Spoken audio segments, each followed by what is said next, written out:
안녕하세요. 바른생각 바른공부의 힘 수학강사 진쌤입니다. 자, 중등수학 2학년 1학기의 첫 번째 단원인 유리수와 순환소수, 그중에서 유리수와 소수 부분을 오늘 첫 시간에 같이 공부해 보도록 하죠.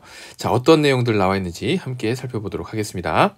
자, 유리수와 순환소수의 유리수와 소수 부분 같이 출발해 보도록 하겠습니다. 이번 단원은 여러분들이 꼭 기억해야 될 것이 바로 기준이에요.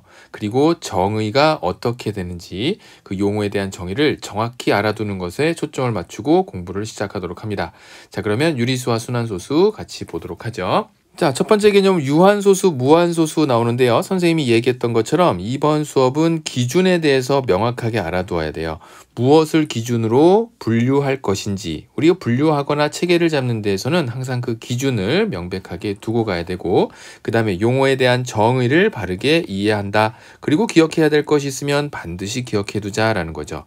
자, 그 첫 번째 나오는 용어에 대한 정의는 바로 누구냐면 유리수에 대한 내용이에요. 유리수는 두 정수 A, B에 대해서 A분의 B의 형태의 꼴로 나타낼 수 있는 수라고 했습니다. 자, 이것을 우리 친구들에게 물어보면 유리수가 무엇이? 라고 했을 때 많은 학생들이 분수입니다 라고 이렇게 이야기하게 돼요. 사실 틀린 얘기는 아니죠. 앞서서 얘기했지만 A분의 B의 형태처럼 이렇게 분수 형태의 꼴로 나올 수 있기 때문에 그렇습니다. 자, 그렇다면 분수로만 나타낼 수 있는 모든 수들을 가리켜서 유리수라고 하느냐? 그렇다면 우리가 알고 있는 정수는 유리수인가? 또는 정수 중에 있는 자연수는 영은 또는 음의 정수는 유리수인가? 라고 하는 의문이 생길 텐데요. 이것은 결론부터 말하자면 유리수가 맞습니다. 자, 그 이유는 우리가 2라고 하는 수 같은 경우를 보게 되면 3분의 6이나 또는 마이너스 2분의 마이너스 4와 같은 식으로 이렇게 표현할 수 있기 때문에 그렇죠. 그래서 다음과 같이 분수 형태로 만들어서 표현할 수 있는 모든 수들을 통틀어서 우리는 유리수라고 한다라고 하는 것 다시 한번 꼭 기억해 놓도록 하고, 이러한 유리수에 더 나아가서 소수를 분류하게 될 때 유한소수와 무한소수로 나뉘게 되는데 충분히 예측이 가능한 정도로 유한하다라고 한다면 뭐가 유한한지, 무한하다라고 한다면 뭐가 무한한지 보게 되면 소수점 아래 0이 아닌 숫자가 유한계인 소수를 바로 유한소수라고 하고, 소수점 아래 0이 아닌 숫자가 무한히 많은 소수를 무한소수라고 한답니다. 자, 이렇게 해서 우리가 소수점 이하의 0이 아닌 수가 얼마만큼 나오느냐, 유한하냐 또는 무한하냐 라고 하는 그 기준으로 우리는 유한소수와 무한소수를 정리해 볼 수 있겠죠. 자, 이렇게 뭔가를 분류하게 될 때는 기준이 어떻게 되는지를 꼼꼼하게 생각하고 출발하면 되겠습니다. 자, 여기까지는 크게 어렵지 않죠? 자, 그 다음에 나오는 얘기가 무엇이냐면 유한소수로 나타내어지는 분수, 우리가 이제 문제 속에서 제일 많이 살펴보게 될 내용일 텐데, 유한소수로 나타내어지는 분수는 어떻게 한 번에 쉽게 알아볼 수 있겠는가라는 거예요.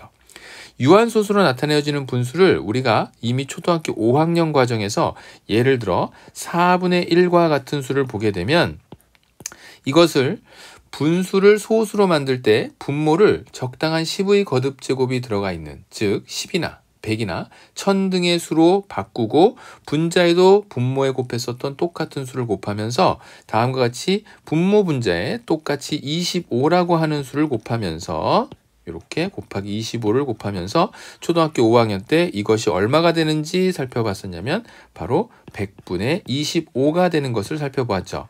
그리고 나서 이것은 0의 개수만큼 소수점 생략됐던 게 왼쪽으로 두 칸만큼 이동하게 되니까 0.25로 표현했던 것 기억할 겁니다. 자, 그래서 무조건적으로 지금 나와 있는 작은 보기에 1번과 2번의 내용을 그냥 외워두는 것이 아니라 왜 그렇게 되는지를 이제 0.25라고 하는 소수로 바꾸는 내용을 통해서 살펴보게 될 텐데, 지금 나와 있는 내용 보면 분모의 소인수가 2나 5분이면 유한소수로 나타낼 수 있다라고 했는데, 그것의 이유는 바로 여기에 나와 있는 100, 10, 1000 등과 같이 적당한 10의 거듭제곱으로 표현되어 있는 바로 분모의 수에 따라서 결정될 수 있어요. 자, 다시 한번 살펴본다면 분모의 2나 5분인 수로 결정되어 있다면, 먼저 앞서서 분모를 기하분수로 나타낸 뒤에 분모를 소인수분해 했을 때 왜 하필 분모의 소인수가 2나 5분이라고 한다면 우리는 이것이 유한소수가 될 수 있는지 그 내용을 이야기할 텐데요. 자, 여기 잠깐 볼까요? 앞서 설명했었던 4분의 1을 다시 한번 보도록 하죠. 자, 이 4분의 1을 보게 되면 2의 제곱 곱분의 1 이렇게 표현할 수 있을 거예요. 자, 그럼 여기에다가 우리는 얼마를 곱해야 적당한 10의 거듭제곱이 될까라고 하는 것을 알 수 있어요. 자, 여기에서 바로 5의 제곱인 것이 곱해진다면, 즉 이것은 어디로부터 출발했냐면 2의 제곱이 있었는데 여기에다가 5의 제곱이 와야 이것이 2 곱하기 5의 제곱인 10의 제곱이 될 수 있기 때문에 그랬던 거죠. 자, 그래서 지금처럼 분모에 곱했었던 5의 제곱을 분자에도 똑같이 곱하면서 다음과 같이 100분의 25라고 하는 수로 이렇게 0.25인 유한소수로 만들 수 있겠다라는 거예요. 하지만 분모에 소인수 중에서 2나 5 이외에 소인수가 있다고 한다면 그때는 유한소수로 나타낼 수 있다 없다? 없다라고 하는 것 같이 기억해 주면 되겠습니다. 자, 이렇게 해서 이 부분은요, 개념 첫 번째 내용으로 유한소수, 무한소수에서 그것의 뜻이 무엇인지, 제일 먼저 유리수의 뜻이 무엇인지 정확하게 판단해 둘 것. 그 다음에 두 번째는 분수를 유한소수로 나타내 줄 수 있는 걸 분수를 보고 빠르게 판단할 수 있는 방법이 무엇인지 그 방법의 과정을 꼭 기억해 둘 것. 요 두 가지의 내용을 여러분들이 요 개념에서는 살펴주어야 되겠습니다. 자, 그러면 확인 문제 1번 같이 한번 풀어보도록 할게요. 자, 확인 문제 1번 출발하겠습니다. 다음 분수 중 유한소수로 나타낼 수 있는 것은? 하고 물어봤죠. 자, 그러면 지금 나와 있는 분수들을 쭉 살펴보고 유한소수가 되기 위해서는 어떤 조건을 만족시켜야 될까? 일단 첫 번째로 분수를 기하분수 형태로 만들고요. 그 기하분수 형태로 만든 뒤에 그 분수의 분모를 무슨 수 분해한다고요? 분모를 소인수 분해한다라고 했죠. 소인수 분해한 뒤에 그 소인수 분해했을 때 소인수가 모나 못분이라면 2나 또는 5분이라고 한다면 유한소수가 됩니다. 라고 하는 그 이유를 앞서 개념에서 설명하였고 이 내용을 문제에 적용해 보도록 합니다. 자, 그러면 분자가 9고 분모가 54인 54분의 9부터 먼저 기하분수로 정리해야 되겠죠. 자, 기하분수로 정리하게 된다면 지금 나와 있는 수는 그렇습니다. 9로 약분시키게 되면 9일은 9, 6, 9, 54, 9, 6, 54니까 6분의 1이 될 것이고 이때 6분의 1은 소인수분해 했을 때 2 곱하기 3분의 1 되겠네요. 자, 그렇다고 한다면 누구 때문에? 여기에 나와 있는 바로 3이라고 하는 요 수 때문에 유한소수가 되지 못한다라고 하는 것 확인할 수 있겠죠. 자, 그 다음 144분의 3도 같이 한번 살펴보도록 할게요. 3으로 약분시킨다면 3일은 3, 3, 4, 12, 그 다음에 3, 8에 24, 48분의 1 되겠네요. 자, 48분의 1을 보게 되면 이것을 소인수분해 했을 때는 2의 4제곱 곱하기 16이죠. 그 다음에 3분의 1 이렇게 정리되는 것. 역시 이때에도 누구 때문에? 바로 3 때문에 되지 못하겠구나 라는 사실 알 수 있습니다. 자, 숫자가 크면 여러분들 계산하면서 실수가 일어날 가능성이 높으니까 꼼꼼하게 약분하는 것도 잊지 않도록 하고요. 자, 5로 약분시키게 되면 5, 3, 15가 될 것이고 그 다음에 5, 4, 20, 그 다음에 또 5, 4, 20 되면서 44분의 3 되죠. 자, 그렇다고 한다면 분자는 신경 쓸 필요 없어요. 약분되었다고 한다면 거기까지 이제 분자가 해야 될 역할은 다 했고 분모를 소인수분했을 때 2의 제곱 곱하기 11분의 3 이렇게 되겠습니다. 자, 더 이상 약분이 되지 않는다. 기하분수인 거 다시 한번 확인했다면 분모에 존재하는 소인수를 확인해보고 11 때문에 되지 못한다라고 하는 거 알 수 있죠. 자, 그 다음에 이제 조금 더 수월하게 계산할 수 있게 되었네요. 지금 나와 있는 거 보면 3, 1은 3, 3, 6, 18 이렇게 해서 약분되고 선생님 그러면 지금 상태에서 가능한 것 아닌가요? 자, 물론 맞습니다. 지금 상태에서 충분히 가능하지만 약분을 시켜놓은 기약분수 상태의 것으로 살펴본다고 한다면 1은 2, 2, 3은 6 그렇다면 여기에 나와 있는 소인수를 보았더니 2나 5로만 구성되어 있는 거 알 수 있겠네요. 이때 1은요, 바로 우리가 소인수라고 하지는 않죠. 그죠? 그래서 2와 5의 제곱으로 구성되어 있는 이 4번의 분수에서는 분모의 소인수가 기하분수 형태로 나타냈을 때 소인수분해한 뒤에 소인수가 2나 5뿐이므로 이때는 유한소수로 나타낼 수 있겠죠. 그래서 4번으로 이렇게 골라내도록 하겠습니다. 자, 그 다음에 이제 5번 보기 보게 되면 5번 보기는 5로 약분시켜 놓고 11 될 것이고요. 1 이렇게 만들어지겠죠. 누구 때문에 안 되겠습니까? 바로 3 때문에 유한소수가 되지 못한다라고 하는 거 확인할 수 있겠습니다. 자, 그러면 이어서 여러분들이 예제 문제를 풀어보도록 하는데요. 예제 문제 같이 한번 살펴보도록 하겠습니다. 자, 예제 1번입니다. 이 예제는요, 앞서 보았었던 개념 또 확인 문제를 바탕으로 해서 여러분들이 직접 자기 손으로 풀어보기 바라겠습니다.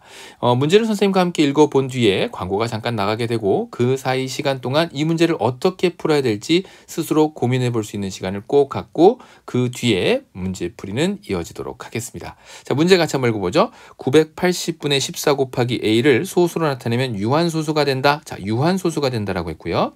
이때 a의 값이 될 수 있는 가장 작은 두 자리 자연수를 구하라. 유한소수가 되기 위해서 a의 값이 얼마야 되는지 그것은 가장 작은 두 자리 자연수로 a를 찾는다라고 했습니다. 자, 이 문제 어떻게 풀어야 될까요? 직접 한번 풀어보고 선생님 풀이와 비교해 보도록 합니다. 자, 어때요? 좀 생각해 봤나요? 자, 직접 한번 여러분들 손으로 풀어볼 때 그것이 진정으로 여러분들이 아는 것인지 모르는 것인지를 판단할 수 있습니다. 내 손으로 풀어봤을 때 진정한 내 실력이 되는 거거든요. 꼭 한번 귀찮다고 넘어가지 말고 선생님 설명을 바로 듣지 말고 풀어보고 나서 비교해 보기 바라겠습니다. 자, 980분의 14 곱하기 a라고 했어요. 그렇다면 일단 여기에 나와 있는 980분의 14라고 하는 요 분수를 간단하게 정리를 해봐야 되겠죠. 분자 분모 모두 짝수니까 2로 나눠보게 되면 7, 2, 14, 그 다음에 2, 4, 8, 2, 9, 18, 그 다음에 490분의 7. 자, 7로 약분시켜 보게 되면 7일은 7 될 것이고요. 490은 70 이렇게 되겠습니다.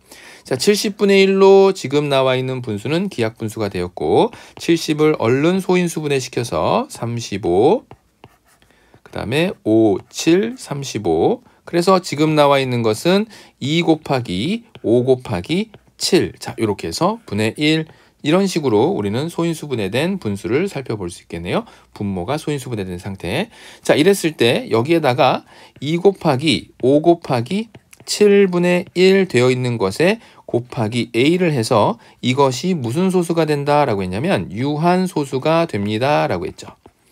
자, 그러면 지금 여기서 중요한 것은 유한소수가 되기 위해서 분모에서는 있어서는 안 되는 녀석이 누굴까 살펴봤더니 바로 7이 있네요.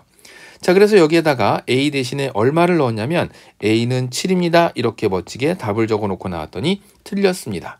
마지막까지 집중력을 잃지 말아야 되는 건 분명 a가 될 수 있는 가장 작은 두 자리 자연수를 구하라, 두 자리 자연수를 구하라 라고 했어요. 그렇다고 한다면 이때 a가 될 수 있는 가장 작은 두 자리 자연수는 바로 a의 역할로서 공통적인 내용을 살펴본다면 a는 결국 7의 배수. 왜 7의 배수가 되어야 할까요? 바로 이때 분모에 나와 있는 7을 과감하게 약분시켜 줄 수 있는 능력을 가진 녀석이 되어야 되겠습니다.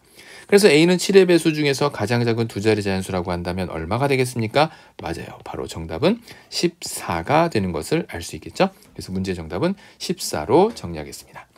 자, 이렇게 해서 오늘 그 첫 개념 유리수와 순환소수, 유리수와 소수에 대한 내용을 살펴봤는데요. 자, 지금 나와 있는 내용에서 다시 한번 정리해 본다면 유리수의 정의가 무엇인지, 수를 분류할 때는 기준에 의해서 분류한다는 것, 그래서 그 기준을 명확하게 어떻게 둬야 될지를 고민해 볼 것, 그 다음에 유한소수로 나타내어지는 분수는 어떤 특징을 가지고 있고 또 여기에다가 얼마를 곱하거나 또는 나누어서 유한소수가 되기 위해서는 어떻게 계산을 해 나가야 되는지, 기하분수인 상태에서 분모를 소인수분해하고 그때 분모의 소인수가 2나 5분이라고 한다면 유한소수로 만들 수 있겠다. 자, 요 내용 꼭 기억해 주기 바라겠습니다. 오늘 수업도 수고 많았습니다.